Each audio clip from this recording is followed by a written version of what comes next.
In this video, it's the Team Associated DC10 drift car. I'm going to be assembling it and giving you my top tips for things you need to look out for as you assemble this car. If you're new to the channel, welcome. My name is Troy. This is Roadside RC. You'll tend to find me bashing or crawling or drifting or racing, plus doing product review videos and how-tos. And I'm a big supporter of folks getting started in RC drifting and helping them in every way I can. So let's get started with this build, and I'll just stop along the way to give you my tips.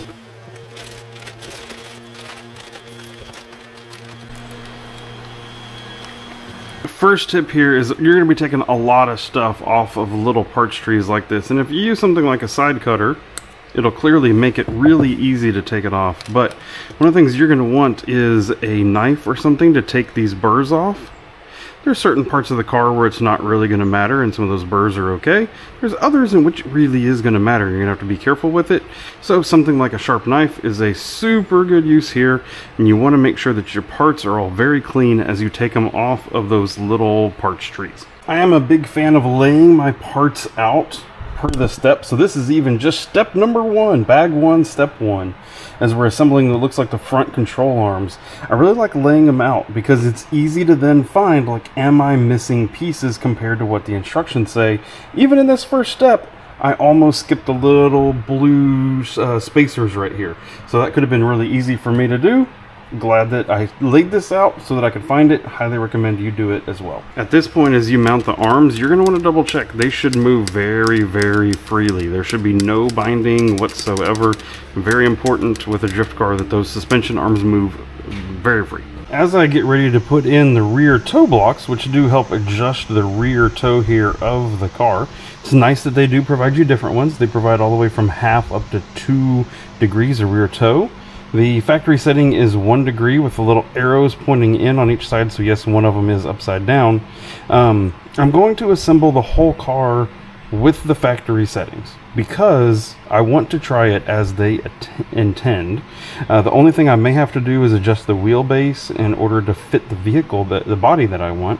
But otherwise, I'm going to assemble everything as it suggests, even though typically I will like to run lower rear toe than this for my personal preference.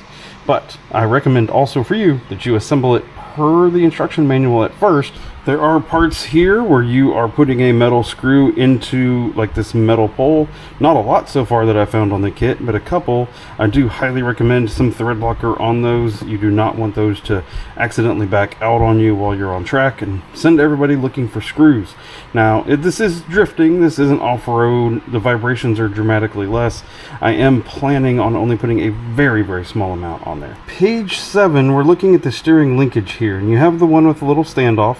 They call that arm C, that's fine. So this is arm A, and then they refer to this as arm B. But what's interesting is they don't give us really any guidelines. These two are going to go together, and there's going to be 2 little screws that hold them together, but they don't tell us what this is here. So this has a B mark on one side and an A mark on the other, which is fine, except, and it looks like it might be symmetrical, so maybe it doesn't matter which side is up. But then there's 2 pairs of holes here, so you can actually assemble it like this or like this. And I can't see anything from the instructions that says how.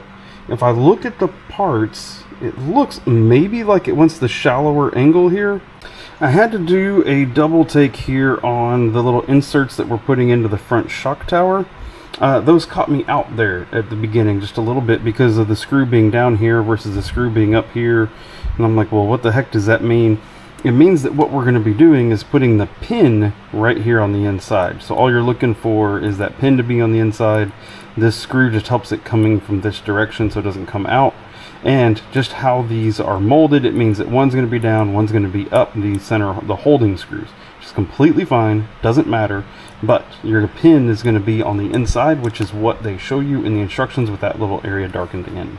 As you assemble this upper bulkhead here, it doesn't clearly tell you in the instructions which way they want you to put these inserts, but in order to match it up to what we did on the shock tower, you have to put them in something like this orientation in order to get that pin there in the center. Now, obviously, as you tune your vehicle, maybe you'll end up putting them somewhere else.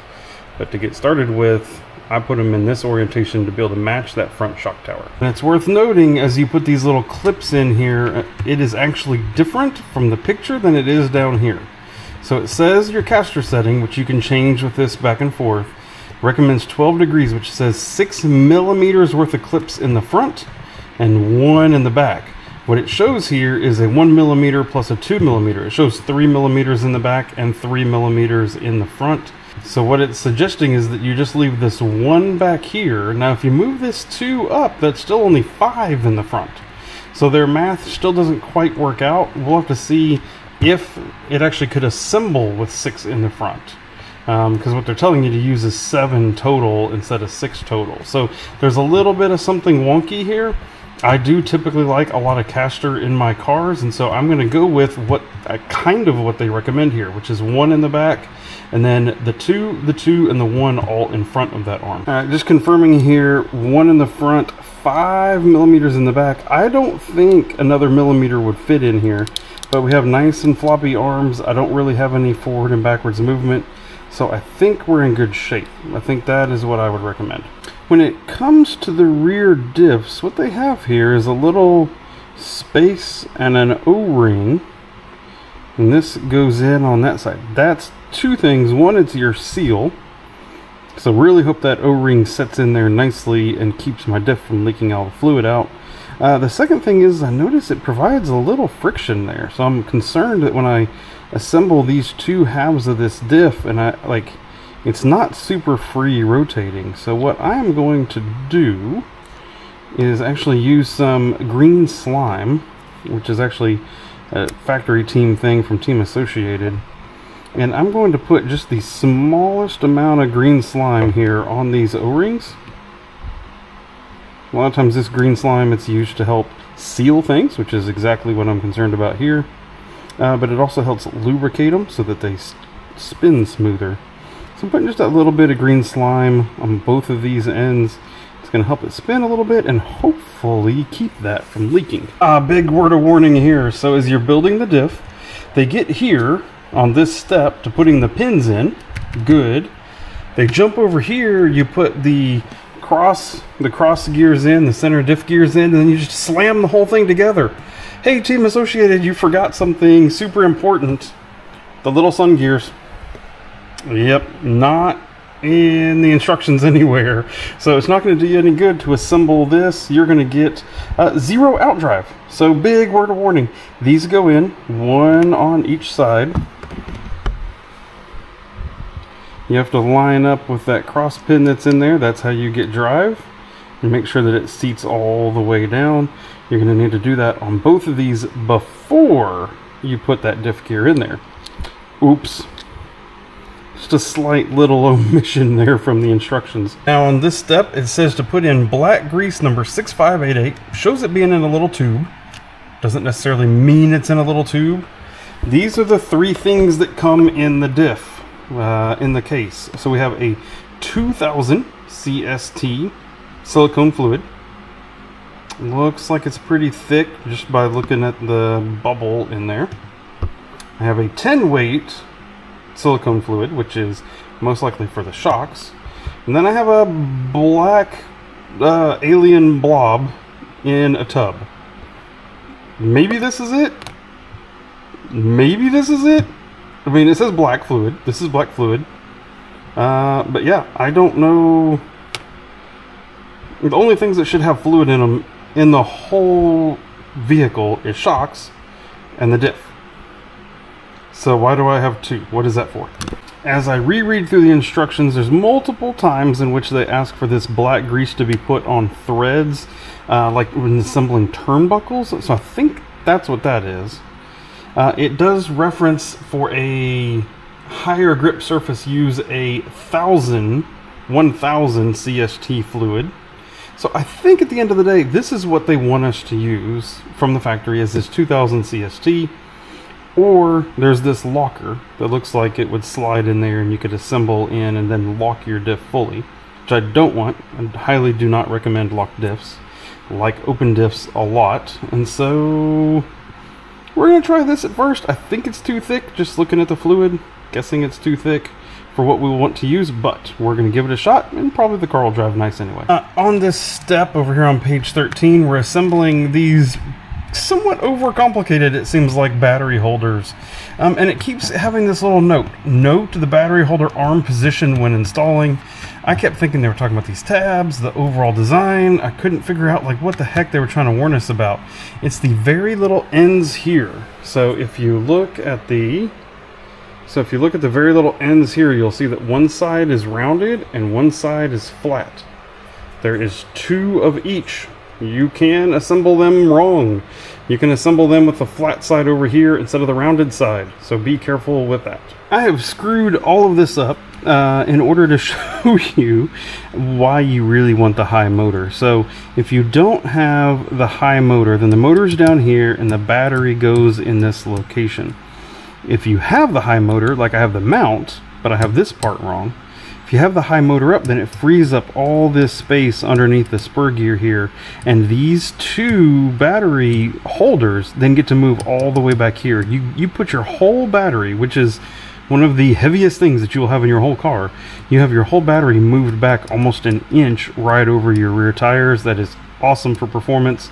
So I need to take this back apart. I need to swap into the longer upper top plate here, because that's actually the one that you need. You get rid of this waterfall.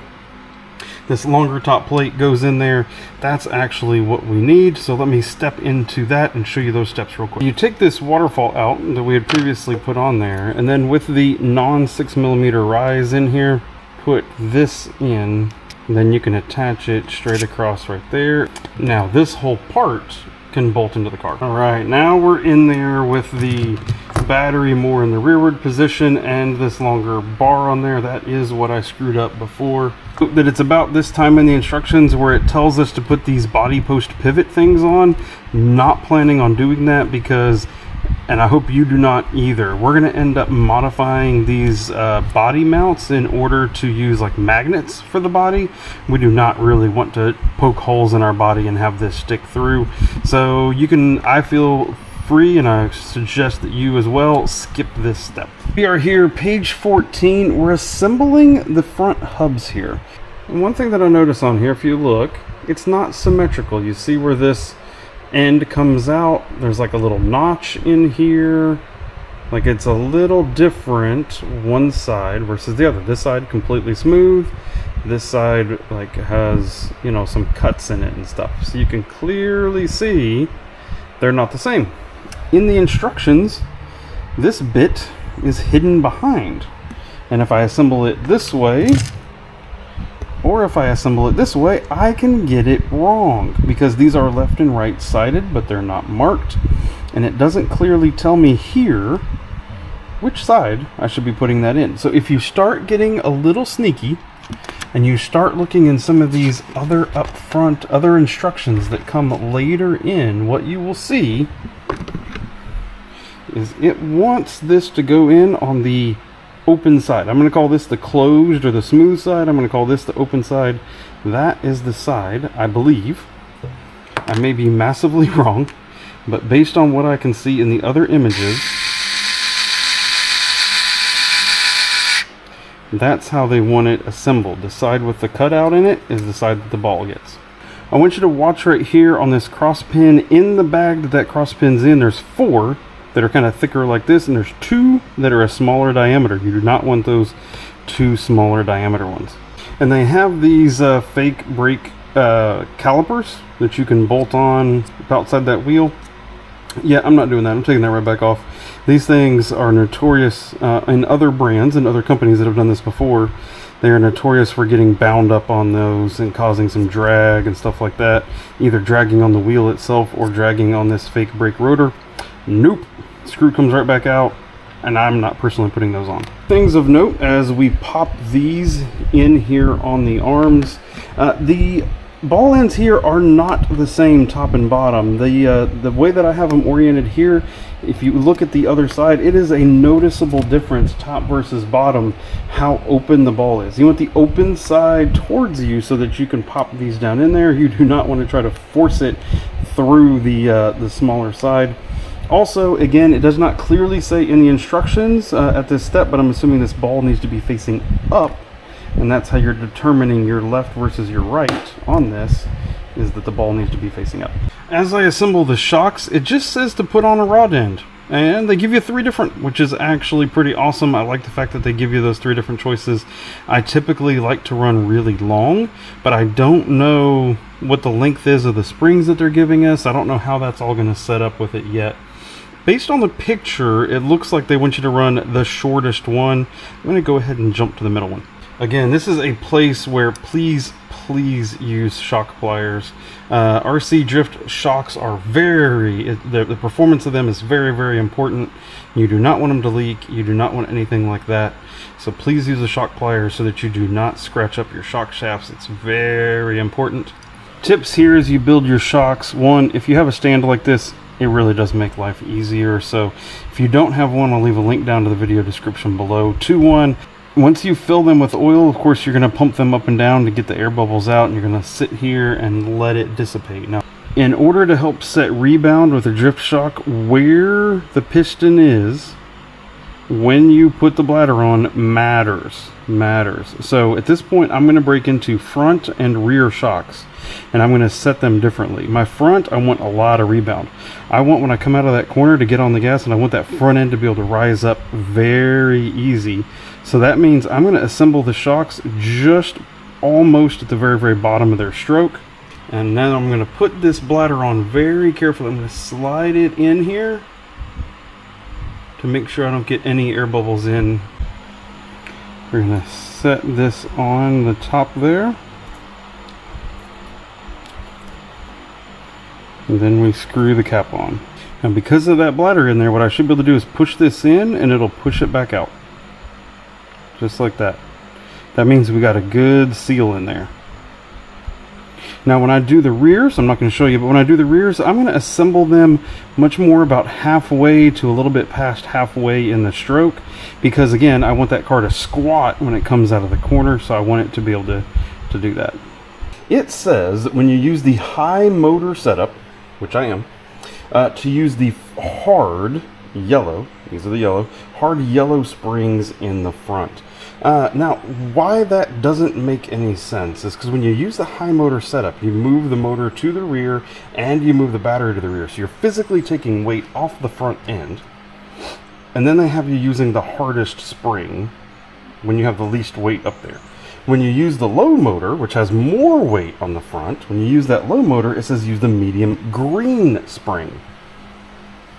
Yellow, green. That is noticeably softer. Now, there's also a soft black, which is a little bit softer yet, but the issue with the black, so here we have yellow, green, black. The yellow and green are longer springs, which is what I want in the front of my drift car. I want long springs up there to help it give it a lot to travel. Blacks are shorter. They're shorter. So we're going to, just with what's in the kit, we're going to go from this yellow to this green and see how those work. Now with the servo centered and the wheel centered, my linkage doesn't fit. It doesn't make it. Now there's a couple different ways that we can solve this. The little bell crank on here is actually clockable. Per the instructions, you can actually rotate it back, and that would probably basically solve my issue perfectly. The other thing that we can do is it's not that far off, and so what we can do is actually just lengthen this turnbuckle. What I don't want to do really, if I can avoid it, is actually just adjust the servo centering. I want it to be centered straight up and down so that when I am turning, I have exactly the same throw in both directions, if that makes sense. So I want to do all of my centering, not in the controller, not in moving the servo, but in adjusting the physical dimensions of some of the parts on the car.